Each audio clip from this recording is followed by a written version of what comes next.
અમદાવાદથી એક મહત્વપૂર્ણ ખબર। એટીએસે ઝડપેલા આતંકીઓ મામલે હવે તપાસ તેજ થઈ છે। લખનઉ, દિલ્હી અને અમદાવાદમાં આતંકીઓએ રેકી કરી હતી। હુમલાને અંજામ આપવા ત્રણેય આતંકીઓએ રેકી કરી। લખનઉમાં આરએસએસ ઓફિસમાં રેકી કર્યાની પણ કબૂલાત કરી છે, તો અમદાવાદમાં ભીડભાડવાળી જગ્યાની પણ રેકી કરી હતી। રાઇઝિન ઝેરનો ઉપયોગ ક્યાં કરવાના હતા આ અંગેની પણ તપાસ શરૂ થઈ ગઈ છે। એટીએસની એક ટીમ યુપી અને હૈદરાબાદ તપાસ માટે જઈ રહી છે।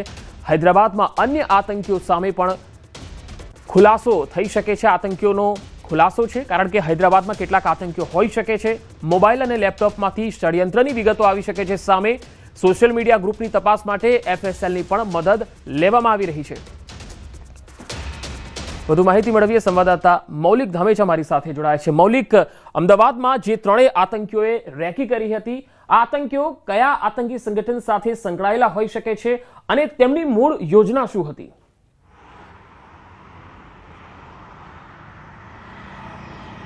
પંકજ, જે રીતે પ્રાથમિક વિગતો મળી રહી છે તે પ્રમાણે આ ત્રણેય આતંકવાદી હુમલોના ઈરાદે આવેલા શખ્સો જે છે તે અદાલત પાસેથી પકડાયા છે। હાલ તેઓ 17 નવેમ્બર સુધી એટલે કે 10 દિવસના રિમાન્ડ ઉપર છે, પરંતુ આ રિમાન્ડ દરમિયાન અનેક નવા મોટા ખુલાસાઓ જે છે તે સામે આવી શકે છે। પ્રાથમિક જે રીતે ગુજરાત એટીએસની ટીમ અલગ અલગ દિશામાં તપાસ કરી રહી છે તે જોતાં એટલું સામે આવ્યું છે કે જે તેમના મોબાઈલ અને લેપટોપ જે કબજે કર્યા હતા તેમાં કેટલીક શંકાસ્પદ ગતિવિધિઓ જે છે તે નજર સામે આવી છે અને તેની સામે અલગ અલગ ટીમો ગુજરાત એટીએસની ટીમે બનાવી અને એક ટીમ જે છે તે યુપી અને અમદાવાદમાં છે, હરિયાણા છે, આ બધી જગ્યાએ અલગ અલગ જગ્યાએ તપાસ માટે મોકલી આપેલ છે। માનવામાં આવી રહ્યું છે કે હૈદરાબાદ પણ તેમના આતંકી સંગઠનના આકાઓ જે છે તેમની સાથે ક્યાંક ને ક્યાંક કનેક્ટેડ હોઈ શકે છે અને તે બાબતે તપાસ કરવા માટેની ટીમ જે છે તે રવાના કરવામાં આવી છે। બીજી તરફ વાત કરીએ તો એફએસએલના પુરાવા માટે તેમના મોબાઈલ અને લેપટોપ જે છે તે પણ કબજે લેવામાં આવે છે। તેમાંથી પણ કેટલીક શંકાસ્પદ હિલચાલ જે છે તે નજર આવી શકે છે, એટલે આવનારા દિવસોમાં કેટલાક મહત્ત્વના ઘટસ્ફોટ જે છે તે ચોક્કસથી થઈ શકે છે।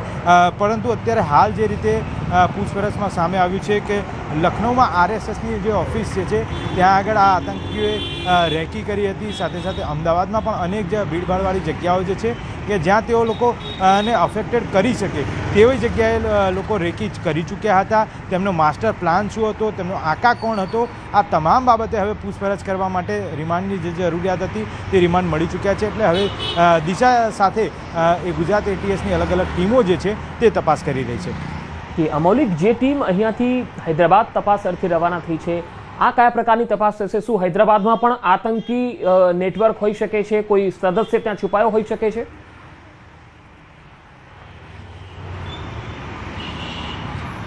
જે રીતે માત્ર 3 વ્યક્તિઓ પકડાયા છે તેમની જોતાં એવું લાગે છે કે માત્ર 3 વ્યક્તિઓ જે છે તે પોતાના મનસૂબા પૂરા પાડવા માટે નાની ઉંમરના છે, એટલે અહીંયા ફિદાઈની પ્રવૃત્તિ કરવા માટે ચોક્કસથી આવ્યા હોઈ શકે છે।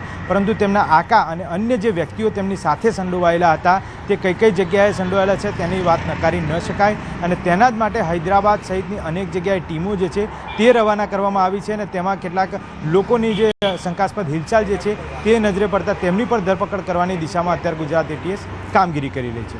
જી મૌલિક, આભાર સમગ્ર માહિતી આપવા માટે। તો એટીએસની એક ટીમ યુપી અને હૈદરાબાદ તપાસ માટે રવાના કરવામાં આવી છે। એટીએસે ઝડપેલા આતંકીઓ મામલે હવે તપાસનો ધમધમાટ તેજ થયો છે। લખનઉ, દિલ્હી અને અમદાવાદમાં આતંકીઓએ રેકી કરી હતી।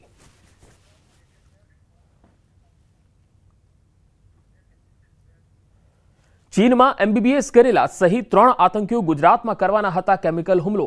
એટીએસે કર્યા મોટા ખુલાસા। આતંકી હુમલાના ષડયંત્રનો થયો પર્દાફાશ। गुजरात के देशना कोई भागમાં મોટો આતંકવાદી હુમલો કરવાની તૈયારીમાં રહેલા આઈએસઆઈએસના 3 આતંકીઓને ગુજરાત એટીએસે ગાંધીનગર અને બનાસકાંઠા જિલ્લામાંથી ઝડપી પાડ્યા।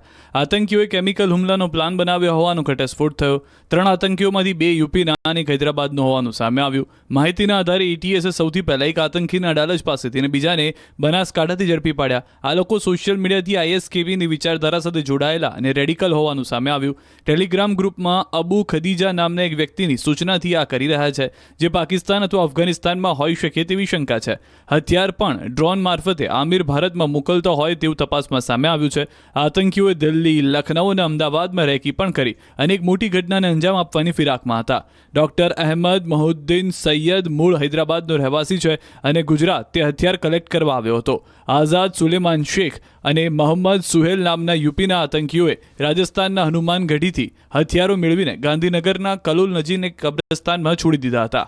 જે ડોક્ટર અહેમદ સૈયદે કલેક્ટ કરવાના હતા. જો કે હથિયારો લઈ પરત હૈદરાબાદ જાય તે પહેલા જ એટીએસે તેને દબોચી લીધો.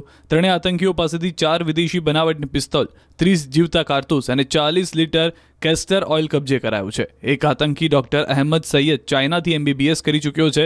તે અનેક ભાષા જાણે છે. સોશિયલ મીડિયા પર ઘણી ફોરેન એન્ટિટી સાથે જોડાયેલો છે. તેનું કનેક્શન અબુ ખદીજા નામની એન્ટિટી સાથે મળી આવ્યું છે. ડોક્ટર અહેમદ સૈયદનું મોટું ફંડ એકત્ર કરી મોટો આતંકવાદી હુમલો કરવાનો ઈરાદો હતો. હાલ આતંકી અહેમદ 17 નવેમ્બર સુધી પોલીસ રિમાન્ડ ઉપર છે. તપાસમાં હજુ મોટા ખુલાસા થઈ શકે છે. અને હવે આતંકી નેટવર્કને લઈને ફરીદાબાદના પોલીસ કમિશનર પ્રેસ કોન્ફરન્સ કરી રહ્યા છે. આવો સાંભળીએ. केजी के आसपास इनफ्लेमेबल मटेरियल है जो कि संभावित अमोनियम नाइट्रेट है. मैं क्लियर करना चाहूँगा कि इट इज़ नॉट RDX. मैं इस बात को क्लियर करूँगा क्योंकि कई जगह ये चल रहा है, तो मैं क्लियर करना चाहूँगा इट्स नॉट RDX. तो ये इनफ्लेमेबल मटेरियल है. इसके अलावा कई और ऐसा सामान जो टेरर एक्टिविटीज़ में जिनका संभावित इस्तेमाल किया जा सकता है, जैसे टाइमर्स, लगभग 20 टाइमर्स विद बैटरीज 4, और इसके अलावा कुछ अन्य सामान है जो है यहाँ बरामद किया गया है.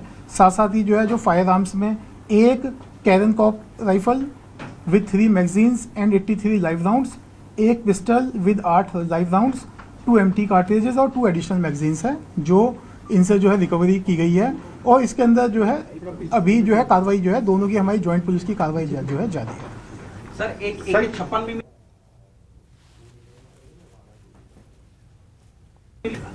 सर ये यहाँ क्या करता था आरोपी जो पकड़ा गया? ये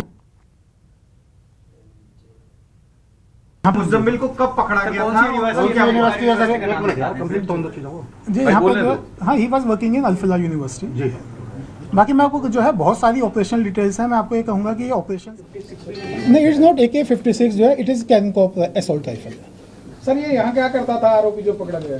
ये यहाँ पे जो है ये यूनिवर्सिटी में जो है पढ़ाता था. ये सर मुजम्मिल को कब पकड़ा गया? कौन सी जी यहाँ पे जो, हाँ, he was working in Alfalah university जी.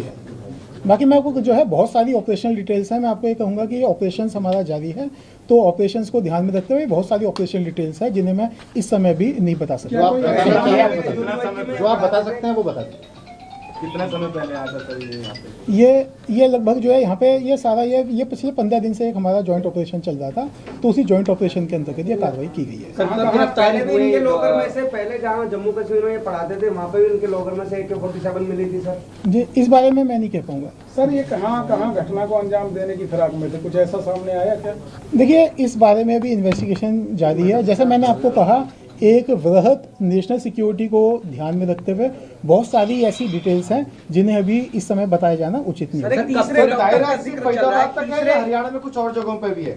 देखिए जी, अभी तक की जो इन्वेस्टिगेशन है उसके हिसाब से अभी यहाँ पे ही है, फरीदाबाद में. इसके अलावा अदर जो है एरियाज में भी है, जैसे एक एक्यूजर्स के अंदर सहारनपुर से भी इसके अंदर गिरफ्तारी हुई है.